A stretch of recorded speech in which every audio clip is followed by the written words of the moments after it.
Hello friends, welcome to my channel দীপ্তির পৃথিবী। আজ আমি আবার একটি নতুন গল্প নিয়ে হাজির হলাম। গল্পটি ভালো লাগলে লাইক এবং কমেন্ট করবেন এবং আমার চ্যানেলটিকে সাবস্ক্রাইব করে আমার পাশে থাকবেন। পুরো গল্পটি শুনবেন। শরীর ঝাঁকি দিয়ে অরূপের ঘুম ভাঙল। ঘুমের ভিতর হঠাৎ পড়ে যাওয়ার মতো একটা অনুভূতি হলো। বুকটা এখনও ধুকধুক করছে। ঘরের কোণে রাখা হারিকেনের আলোতে দেয়ালে পড়া ছায়ার ঘরটা অচেনা লাগছে। তারপরই অরূপের মনে হলো ঘরটা তার নিজের না। কাল রাতেই অরূপ এই বাগানবাড়িতে এসে পৌঁছেছে। দোতলার একটা ঘর, 3 বেলা খাবার সহ ভাড়া নিয়েছে, বাড়তি টাকা দিয়েছে বারবার চা এনে দেবার জন্য।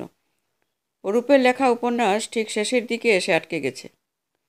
শহর ছেড়ে এই বাগানবাড়িতে ওঠার এই একটাই উদ্দেশ্য, গল্পটা শেষ করা। বিকেলের আলো থাকতে থাকতে লিখতে লিখতে ক্লান্ত হয়ে সে বিছানায় এসে শুয়েছে, নিজের অজান্তেই ঘুমিয়ে পড়েছে। কোনো এক সময় হয়তো মহেশ এসে হারিকেনটা রেখে গেছে। টেবিলে বই, খাতা, কাগজ সব এলোমেলোভাবে পড়ে আছে। ঘরের বাতাস প্রচণ্ড ভারী, অস্বস্তিকর গরম। অরূপ এক হাত বাড়িয়ে জানালার পাল্লাটা খুলে দিল আর অন্য হাতে খাতার উপর থেকে চশমাটা নিয়ে চোখে দিল। মাথা তুলে তাকাতেই দেখল বাগানে একটা মেয়ে ধীর পায়ে হাঁটছে। অরূপ একটু অবাক হলো।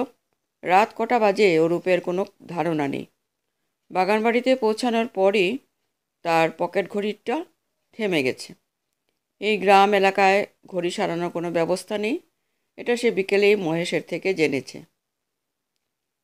মেয়েটা অন্যমনস্কভাবে একা হেঁটেই চলেছে। বাগানে কোনো আলো নেই। বারান্দায় ঝুলানো কিছু হারিকেনের আলো পুরোপুরি বাগানে পৌঁছায় না।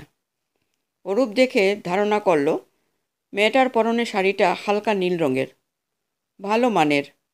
সম্ভবত সেও বাগানবাড়িতে পরিবারের সাথে ছুটি কাটাতে এসেছে। খোলা জানালা দিয়ে হঠাৎ করে বাতাস এসে টেবিলে রাখা কাগজগুলো উড়িয়ে দিল। অরূপ মেঝেতে ছড়িয়ে পড়া কাগজগুলো এক এক করে কুড়িয়ে নিল। কাগজগুলো টেবিলে গুছিয়ে রাখতে রাখতে খেয়াল করল মেয়েটি নেই। রাত হয়তো অনেক হয়েছে, কেননা মহেশ বা অন্য কারোর কোনো সাড়া শব্দ পাওয়া যাচ্ছে না। আর সে হয়তো তার নিজের ঘরে চলে গেছে। ভোর সকালে দরজার কড়ানার আওয়াজ এ অরূপের ঘুম ভাঙল। চেয়ারে রাখা পাঞ্জাবিটা গায়ে পড়তে পড়তে সে দরজা খুলল। দরজায় মহেশ দাঁড়িয়ে। বাবু নাস্তা করবেন না? কাল রাতেও কিছু খাননি। খাবো, অরূপ বলল। নিচের ঘরে নাস্তা দেয়া আছে বাবু, তুমি যাও, আমি আসছি। মহেশ যেতে যাবে এমন সময় অরূপ পেছন থেকে ডাক দিল, আচ্ছা মহেশ, অন্য কামরায় যারা থাকছে তারা কোথা থেকে এসেছে? শহর থেকে? কোন কামরায় বাবু? মহেশ বলল, আপনি ছাড়া তো আর কেউ নেই। আমি ছাড়া আর কেউ নেই? না, এই সময় এখানে কেউ আসে না। হুটহাট বৃষ্টি, জল জমে থাকে, ঝোপঝাড় থেকে সাপ কেঁচো কত কি আসে। এখানে আর মাসখানেক পরে লোক আসবে, তখন ঘুরে বেড়ানোর জন্য খুব সুন্দর জায়গা। আশেপাশে কারো বাড়ি আছে? অরূপ জিজ্ঞেস করলো। পাশের বাড়ি?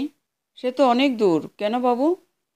না, তেমন কিছু না। রাতে একটা মেয়ে বাগানে হাঁটাহাঁটি করছিল, তাই জানতে চাইলাম। মহেশের চেহারাটা অন্ধকার হয়ে গেল। পরক্ষণে সে বলল, আমি জানি না বাবু। বলতেই সে মেঝের থেকে হারিকেনটা তুলে তাড়াহুড়ো করে ঘর থেকে বেরিয়ে গেল। বৃদ্ধ মহেশ বলতে গেলে তার সারাটা জীবনই বাড়িতে কাটিয়েছে। বাড়ির মালিকেরা গ্রাম ছেড়েছে বহু বছর আগে, রেখে গেছে শুধু মহেশকে দেখাশোনা করার জন্য। কামরা ভাড়া দেওয়া, ভাড়া তোলা, রান্না করা সব দায়িত্ব তার। অরূপের ধারণা ছিল সে হয়তো সবাইকেই চেনে, মেয়েটাকে দেখলে হয়তো চিনবে। বয়সের কারণে হয়তো এখন মনে আসছে না। অরূপ তৈরি হয়ে লেখার খাতা কলম হাতে নিয়ে নাস্তা করার জন্য ঘর থেকে বেরিয়ে এলো। অরূপ যখন ঘরে ফিরল তখন বেশ রাত। সারাদিন পুকুর ঘাটে, বারান্দায়, কখনো গাছের নিচে বসে সে লিখছে। দরজার কাছে মহেশের রেখে যাওয়া জ্বালানো হারিকেন। ঘরে ঢুকে অরূপ হাতের কাগজপত্র ও হারিকেনটা টেবিলে রেখে চেয়ারে বসল। সামনে জানালাটা খোলা, যাবার সময় সে বন্ধ করতে ভুলে গিয়েছিল। ভাগ্যিস ঝড় বৃষ্টি হয়নি, নইলে বই খাতা সব জলে ভেসে যেত। একটা বই খুলে অরূপ অন্যমনস্কভাবে পাতা উল্টাচ্ছে। দুই একটা শব্দ চোখে পড়লেও সেদিকে তেমন মনোযোগ নেই তার। লেখাটা তার মন মতো হচ্ছে না। চোখ তুলে তাকাতেই দেখলো কাল রাতের মেয়েটা আবার এসেছে, হাঁটছে বাগানে। অরূপ একটু মাথা বাড়িয়ে আশপাশ দেখলো, আর কাউকে দেখা গেল না, মহেশকেও না। মেয়েটা মাথা তুলে তাকালো, অরূপ একটু অপ্রস্তুত হয়ে গেল। অরূপ যে তাকে দেখছে সেটা কি মেয়েটা লক্ষ্য করছে? না। মেয়েটা বাড়িটাকে দেখলো, তারপর ঘুরে পুকুর ঘাটের দিকে চলে গেল। অরূপ তাড়াতাড়ি ঘর থেকে বেরিয়ে পুকুর ঘাটের দিকে রওনা দিল। মেয়েটা ঘাটে বসে আছে, পাকা বাঁধানো ঘাট। সে পুকুরের জলের দিকে তাকিয়ে নিজের চিন্তায় মগ্ন। অরূপ এসে দাঁড়ানোর পরেও তার ধ্যান ভাঙল না। শুনছেন? মেয়েটা খুব আস্তে ধীরে মাথা ঘুরিয়ে তাকালো। হঠাৎ অরূপের গলায় আওয়াজে চমকালো না। অপরিচিত পুরুষকে এত রাতে তার সাথে ঘাটে দাঁড়িয়ে থাকতে দেখে ঘাবড়ালো না। আপনি এখানে? অরূপ জিজ্ঞেস করলো। মেয়েটা অল্প হাসলো, কোনো জবাব দিল না। অরূপ নিজ থেকেই বলল, আমি এই বাড়িতে আছি। মেয়েটা তাকালো বাড়ির দিকে। ঘর ভাড়া করে থাকছি। আপনি কি এখানের আশেপাশে থাকেন? মেয়েটা চোখ নামিয়ে কিছু চিন্তা করলো, তারপর মাথা নেড়ে জানালো, হ্যাঁ। ও আচ্ছা, মহেশকে চেনেন হয়তো, এ বাড়ির লোক। সে বলল, পরের বাড়ি অনেক দূর। আপনি কি এখানে একা? মেয়েটা আবারও মাথা নেড়ে জানালো, হ্যাঁ। এত দূর থেকে একা এসেছেন? মেয়েটা আবারও হেসে হাঁ সূচক মাথা নাড়ালো। এত দূর থেকে এত রাতে আপনার ভয় লাগে না? এবার মেয়েটার চেহারা বদলে গেল। দেখে মনে হলো এখন সে ভয় পাচ্ছে। অরূপ প্রসঙ্গ বদলানোর জন্য বলল, আমার নাম অরূপ, শহর থেকে এসেছি, লেখক হবার চেষ্টায়। আপনার নামটা জানতে পারি? মেয়েটা অরূপের দিকে তাকালো এবং আস্তে করে বলল, নিশি। অদ্ভুত সুন্দর কণ্ঠ, স্বচ্ছ মনে হলো, ঝিরিঝিরি বাতাসের সাথে ভেসে আসা সুন্দর একটি সুর। অরূপ লক্ষ্য করল মেয়েটা অসম্ভব রূপবতী। তাকে দেখে মনে হচ্ছে চেহারায় চাঁদের আলোয় আভা, চেহারায় একটা দুঃখের ছাপ, মায়াভরা চোখ।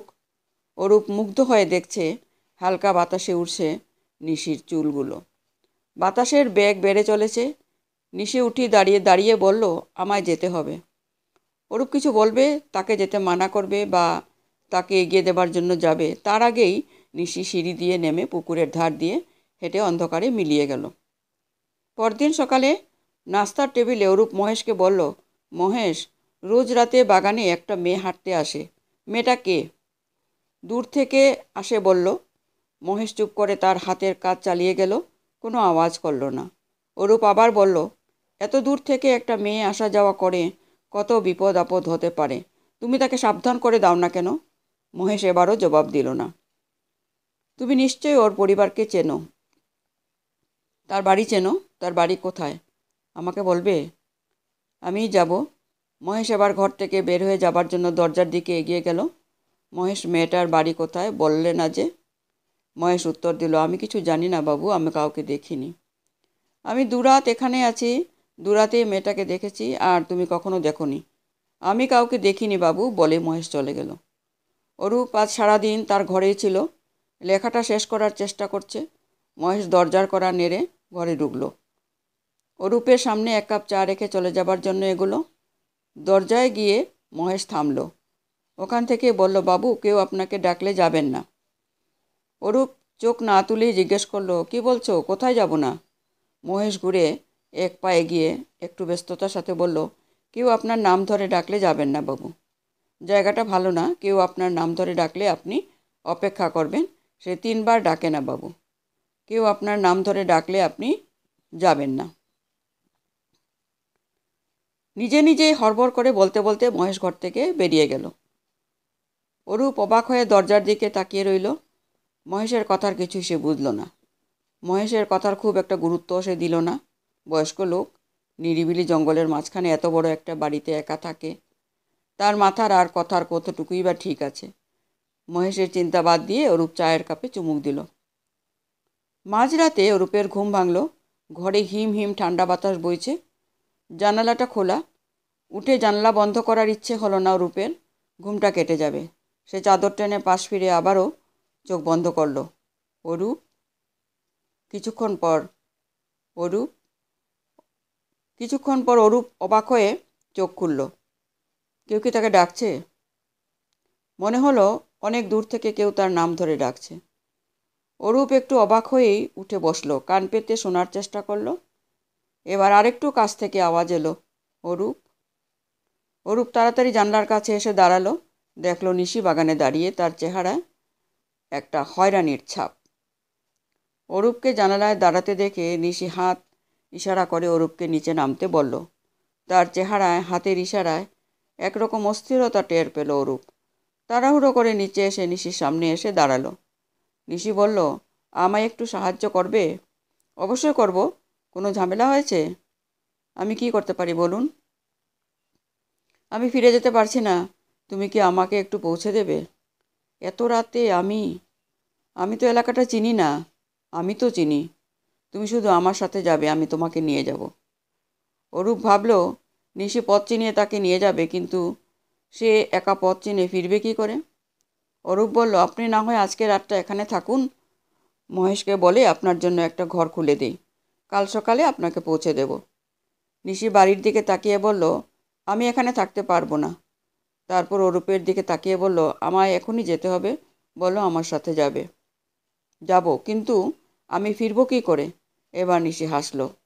অরূপের হাতটা ধরে বলল, তা নিয়ে তোমায় ভাবতে হবে না। অরূপ অন্য এক ভুবনে হারিয়ে যাচ্ছে। এই অপরূপ সুন্দর মেয়েটি তার হাত ধরে দাঁড়িয়ে আছে। অরূপের মনে হলো সে সারাটা জীবনই হাতটি ধরে থাকতে পারবে। অরূপ বুঝতে পারছে সে নিজের অজান্তেই নিশিকে ভালোবেসে ফেলেছে। কখন সে নিজেও জানে না। হয়তো নিশি যখন তার হাতটা স্পর্শ করেছে, হয়তো যখন প্রথম তার সাথে কথা হয়েছে, হয়তো তখন যখন তার মায়াভরা চোখ দুটো দেখেছে, হয়তো তখন যখন ওকে বাগানে হাঁটতে দেখেছে। অরূপ জানে না, শুধু জানে সে তার গল্পের শেষটা পেয়ে গেছে। আর এখন থেকে তার জীবনের শুরু। অরূপ হেসে নিশির চোখের দিকে তাকিয়ে বলল, চলো যাই। আমি একটা হারিকেন নিয়ে আসি। লাগবে না, বলেই নিশি অরূপের হাত ধরে এগিয়ে গেল। তারা দুজনে হাঁটছে পুকুর ঘাটের দিকে। অরূপ দেখল জ্যোৎস্নার আলোয় পুকুরের জল ঝিকমিক করছে, চাঁদের আলোয় চারপাশ আলোকিত হয়ে আছে। সত্যিই হারিকেনের প্রয়োজন নেই। নিশির হাত ধরে অরূপ আস্তে আস্তে পুকুরের সিঁড়ি বেয়ে নামছে। পুকুরের ঠান্ডা জল পায়ে লাগতে অরূপ নিশির দিকে তাকিয়ে জিজ্ঞেস করলো, বাড়ি যাবে না? নিশি অরূপের চোখের দিকে তাকিয়ে মাথা নেড়ে জানালো। অরূপ তাকিয়ে আছে নিশির মায়াভরা দুইটা চোখে। কি জাদু আছে এই চোখে, এই কণ্ঠস্বরে। অরূপের মনে হলো সারাটা জীবন এই চোখ দুটোর দিকে তাকিয়ে সে পার করে দিতে পারবে। অরূপ নিশির চোখে চোখ রেখে হাসল। নিশির হাত ধরে সিঁড়ির অনেকটা ধাপ নামলো। ভোরের আবছা আলোতে গামছা হাতে মহেশ পুকুর ঘাটে এসে দাঁড়ালো। বাড়িতে যখন মেহমান থাকে তখন সে কাক ডাকাও ভোরে উঠে বাড়ির কাজ শুরু করে। অরূপ বাবুর নাস্তা তৈরি করে। তাকে বাজারে যেতে হবে। বাজার অনেকটা দূর। যাবার আগে অরূপ বাবুর কিছু লাগবে কিনা জেনে যাবে। সিঁড়ি বেয়ে নেমে জল ছুঁতেই দেখলো দূরে একটা কাপড় ভাসছে। তার বুঝতে সময় লাগলো না কি ঘটেছে। মহেশের কাছে এ কোনো নতুন ঘটনা না। এ ঘটনা সে আগেও কয়েকবার দেখেছে। গা ছেড়ে সিঁড়িতে বসে পড়ল মহেশ। চেয়ে রইল ভেসে থাকা মানুষটার দিকে। জলে উপুর হয়ে বসে আছে অরূপবাবু। নিশির ডাকে সাড়া দিয়ে বাকিদের মতো সেও ডুবে গেল। মহেশ দীর্ঘশ্বাস ফেলে অরূপবাবুর দেহের দিকে তাকিয়ে বিড়বিড় করে বলল, গল্পটা যে আর শেষ হলো না বাবু। নমস্কার।